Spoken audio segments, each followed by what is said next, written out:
تہجد کیا ہے؟ یہ وہ نماز ہے جو ہم پر فرض نہیں کی گئی، تو پھر اس کا اجر اتنا کیوں ہے؟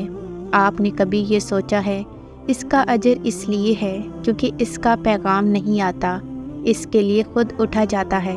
آپ کے دل میں موجود تڑپ آپ کو اٹھاتی ہے، ایسی تڑپ جو گہری نیند سے اٹھا لاتی ہے، جو ہمیں آدھی رات میں اپنے بستر پر سکون سے سونے نہیں دیتی۔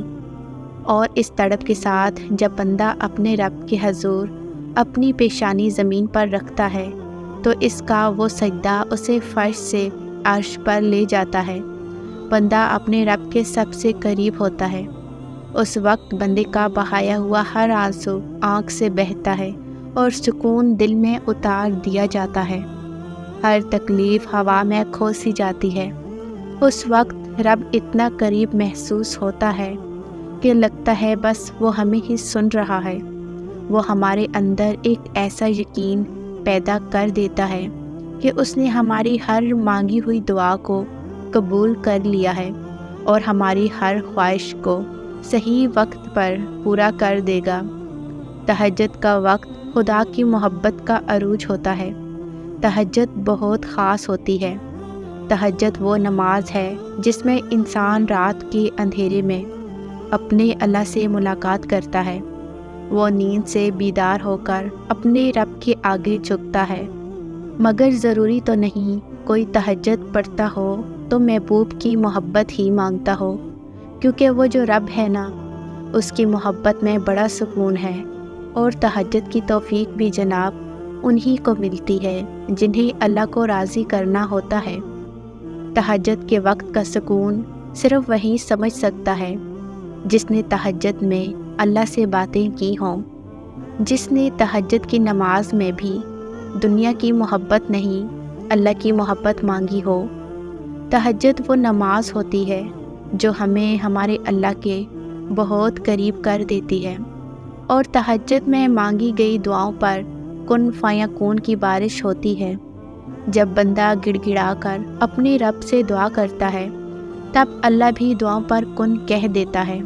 آپ کوشش تو کریں اللہ سے دوستی لگانے کی، اور جس دن آپ کی دوستی اللہ سے ہو جائے گی نا، یقین مانیں آپ کو لوگوں کی ہمدردی کی ضرورت نہیں پڑے گی اور نہ ہی ان کے پیچھے بھاگنا پڑے گا۔ اس لیے نماز پڑھو، تہجد پڑھو اور اپنے اللہ سے دوستی کر لو۔ اگر تہجد میں کوئی خاص بات نہ ہوتی تو اللہ کیوں تہجد پڑھنے والوں کے لیے پہلے آسمان پر آتا، صرف یہ پوچھنے کے لیے کہ انہیں کیا چاہیے؟ اللہ ان کی دعائیں 7 آسمانوں کے پار بھی تو سن سکتا تھا، لیکن پھر بھی اللہ ان سے ملاقات کے لیے تشریف لاتا ہے۔ تو جیسے اللہ نے تہجد کو باقی نمازوں سے جدا رکھا ہے، ویسے ہی اس نے تہجد پڑھنے والوں کو بھی سب سے جدا رکھا ہے۔ اللہ تہجد پڑھنے والوں کو سب سے خاص رکھتا ہے، اور ان کے لیے ایسے معجزے ہیں جو کسی کے لیے نہیں۔ اب اللہ 7ویں سے پہلے آسمان پر اپنے بندوں کو خالی ہاتھ لوٹانے تھوڑی نہ آتا ہے۔ سنو، تمہیں سب مل جائے گا جو تم چاہتے ہو۔ تمہارا تہجد میں اللہ کے سامنے گڑ گڑانا کبھی بھی ضائع نہیں جائے گا۔ اللہ تو ہر دعا پوری کرتا ہے، اور جو تہجد میں مانگی جائے اس دعا کا تو مقام ہی بہت ہے۔ مایوس نہ ہوا کریں، اللہ تمہیں بہت قریب سے دیکھ رہا ہے اور وہ جانتا ہے کون سی اذیت تمہیں توڑ رہی ہے۔ یقین جانو یہ تمہیں جوڑا جا رہا ہے۔ اللہ تمہاری دعا، تمہاری چاہت بہت جلد تمہیں لوٹا دیں گے۔ تہجد کی توفیق مل جانا ہی قبولیت کی نشانی ہے۔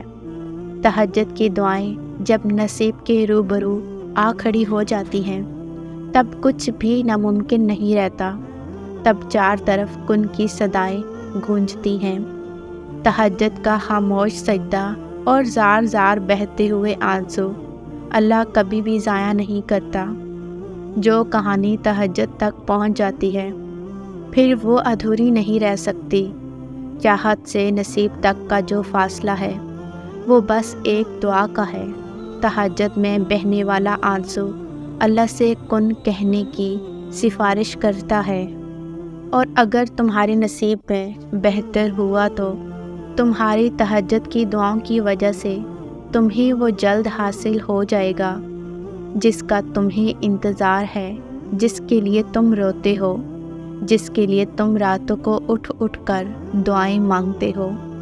جب رات کے آخری پہر اللہ تمہیں خود چنتا ہے تہجد پڑھنے کے لیے، تو پھر سوچو وہ تمہیں خود خالی ہاتھ کیسے لوٹائے گا۔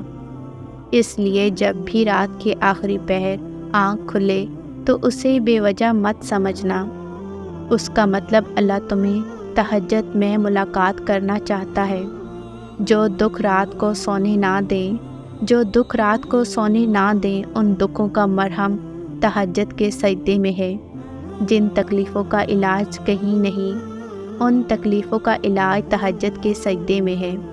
نہ جانے اس وقت کن کن لوگوں پر اللہ کی آزمائش ہو، لیکن یقین کرو ایک بار آزمائش سے ہارنے کے بجائے اٹھنا سیکھو، خود کو مضبوط کر کے سب کچھ اللہ پر چھوڑ کر دیکھو، حقیقت کو تسلیم کر کے اللہ کے کن پر یقین رکھ کر توکل کر کے تو دیکھو، پھر دیکھنا کیسے روح کے اندر تک سکون ہی سکون بھر جائے گا۔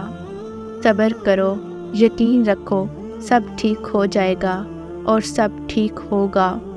یہ سوچیں سب وقتی ہیں، خوشی بھی عارضی تھی اور تمہارا دکھ بھی عارضی ہے۔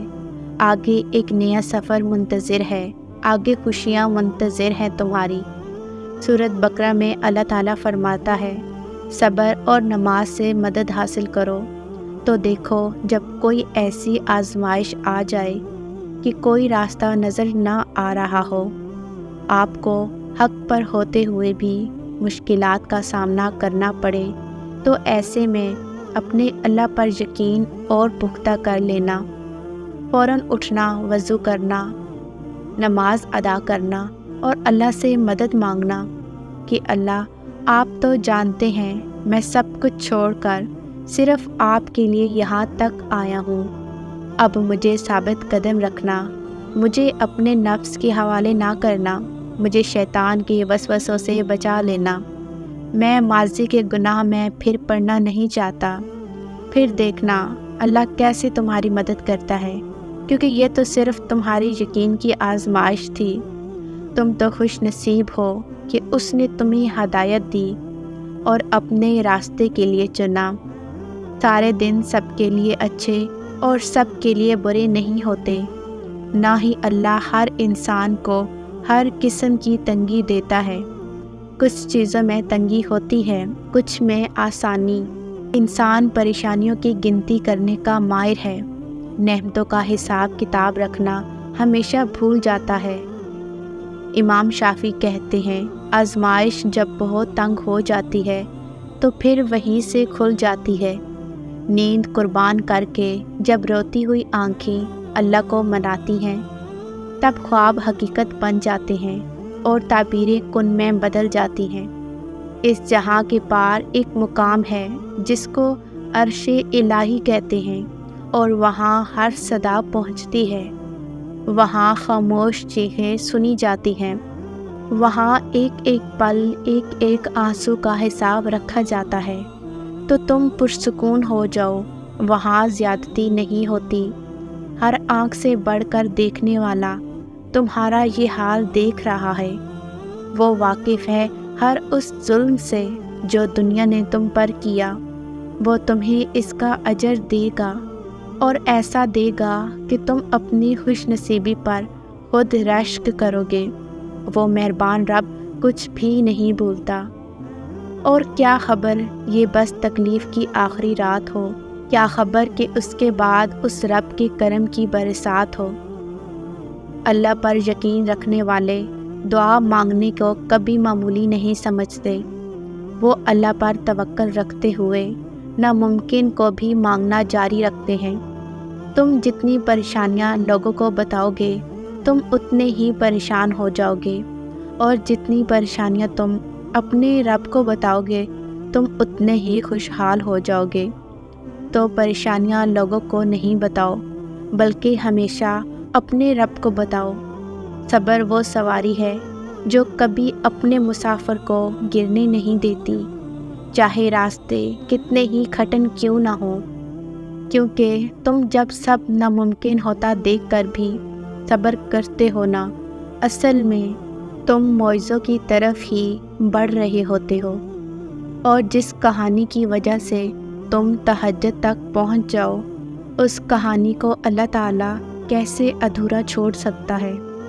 سمندر کو دیکھ کر جہاں تک نظر جاتی ہے، یہ محسوس ہوتا ہے کہ جیسے یہ کبھی ختم نہیں ہوگا، لیکن ایک حد پر وہ بھی ختم ہو جاتا ہے۔ بالکل اسی طرح جب مشکل وقت آتا ہے تو یقین رکھا کرو کہ یہ وقت بھی گزر جائے گا، کیونکہ اللہ رحم کرنے والا ہے۔ وہ جس نے مچھلی کے منہ میں بند اپنے بندے کے دل کی صدا سن لی، تمہیں کیا لگتا ہے اس کو تمہارے ٹوٹے دل کی صدا نہیں سنائی دیتی؟ نا امید کبھی نہ ہونا، کیونکہ معجزے مشکلوں میں ہی ہوتے ہیں۔ جب ہم اللہ سے کسی بڑے شے کی خواہش کرتے ہیں، پھر اللہ ہمارا صبر آزماتا ہے، ہمارے یقین کا امتحان لیتا ہے۔ وہ صبر کے ذریعے ہمیں اس شے کے قابل بناتا ہے کہ جو ہم نے اس سے مانگی ہو۔ صبر سے بندہ نکھرتا ہے، سنورتا ہے، اس کا کردار مضبوطی کا دامن تھامتا ہے، اور بندہ جتنا بھی صبر کرتا ہے، اس کا صبر کا اجر اتنا دگنا ہوتا چلا جاتا ہے۔ وہ دعا جو تم اتنے عرصے سے مانگ رہے ہو، وہ دعا جس کے لیے تمہارا دل ہر وقت بے چین رہتا ہے، وہ دعا جس کے قبول ہونے کی تڑپ دن بدن بڑھتی جا رہی ہو، وہ دعا جو تم اتنی لگن سے مانگ رہے ہو، تمہارا اللہ وہ دعا رد نہیں کرے گا۔ وہ تو کوئی بھی دعا رد نہیں کرتا، بس تم صبر اور یقین کرنا۔ تمہارا اللہ کہتا ہے، صبر اور نماز سے مدد حاصل کرو۔ وہ بہترین وقت پر بہترین فیصلہ فرمائے گا، اور اس کا چنا گیا وقت ہی بہترین وقت ہوتا ہے۔ میں آپ سب لوگوں کے لیے اللہ تعالیٰ سے دعا گو ہوں، وہ تمام لوگ جو دعاؤں میں شدت سے کسی کو مانگ رہے ہیں اور اسے اپنی زندگی بنانا چاہتے ہیں، اور وہ لوگ جو اپنے حالات سے بہت پریشان ہیں، اور وہ لوگ جو اولاد کے خواہش مند ہیں، اور وہ لوگ جو رزق کی تنگی میں مبتلا ہیں۔ اللہ ان تمام لوگوں کی زندگی سے ان رکاوٹوں کو پوری طرح ختم کر دے۔ اللہ آپ سب لوگوں کی خواہشات اور آپ کی مانگی ایک ایک دعا پر بہت جلد قبولیت کا شرف حاصل کر لے۔ آپ کی زندگی آپ کی سوچ سے بھی کہیں زیادہ خوبصورت ہو جائے۔ آمین۔ جزاک اللہ خیر۔